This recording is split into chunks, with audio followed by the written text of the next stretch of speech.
টাকা দেওয়া লাগছে চাকরির জন্য? মন্দিরে টাকার জন্য, কোন গম দেওয়ার জন্য টাকা দেওয়া লাগছে?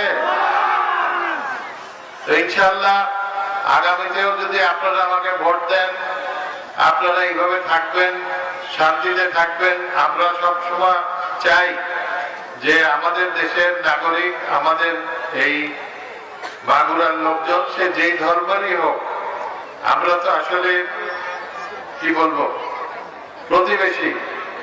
হয়তো আমি এক ধর্মে বিশ্বাস করি, আপনারা আরেক ধর্মে বিশ্বাস করেন, কিন্তু আমরা ওই একই জিনিস খাই, একই জিনিস পড়ি, একই মাঠে যাই জমি চাষ করতে, একই স্কুল কলেজে পড়ি, একই হাট বাজারে যাই। আমাদের ভিতরে কোনো পার্থক্য নাই, একমাত্র আমাদের ধর্মীয় বিশ্বাস ছাড়া। এর জন্য আমরা কোনো পার্থক্য করি না। আমরা সবসময় মানুষকে মূল্যায়ন করার চেষ্টা করি মানুষ হিসাবে। আমাদের চাকরি বাকরির ক্ষেত্রে আমরা কখনোই কিন্তু যে মুসলমান না হিন্দু এটা আমরা দেখি না, তার যোগ্যতা দেখি। এই যে আগে বক্তৃতা দিয়ে গেল গোবিন্দ শাহ, সে আমাদের সময় তাকে যে কলেজে চাকরি দিয়েছিল, এখন সে কলেজের প্রিন্সিপাল।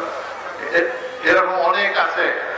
আমরা ধর্মটা দেখি না। আমি বিশেষ করে মনে করি যে আমার যদি যোগ্যতা থাকতো, পৃথিবীর অনেক দেশে এই যখন ওই যে বায়োডাটা দেয় সেখানে কোনো ধর্ম থাকে না, ধর্ম লেখার জায়গা থাকে না।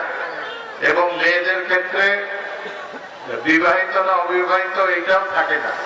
আমি মনে করি আমাদের দেশেও আইন করে এগুলো করা উচিত যে সে তার ধর্ম কি এটা রাষ্ট্র বা যে চাকরি দেবে তার জানার কোনো প্রয়োজন নেই যে তার ধর্ম কি। সে মানুষ, সেই হিসাবে তার যোগ্যতা থাকলে সে চাকরি পাবে। মহিলাদের ক্ষেত্রেও সে বিবাহিত না অবিবাহিত এইটা জেনে সরকারের অথবা যে স্কুল কলেজ যেখানে চাকরি হবে সেটা জানারও তার প্রয়োজন নেই।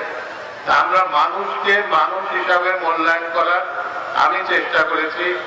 আপনারা জানেন আমাদের সময় আমি জোর দিয়ে বলতে পারি যে হিন্দু ভাইদের উপরে কোন রকম অত্যাচার হতে, জমি দখল, বাড়ি দখল, চাঁদাবাজি হোক, আমরা জানার সাথে সাথে আমরা তার প্রতিকার নিয়েছি।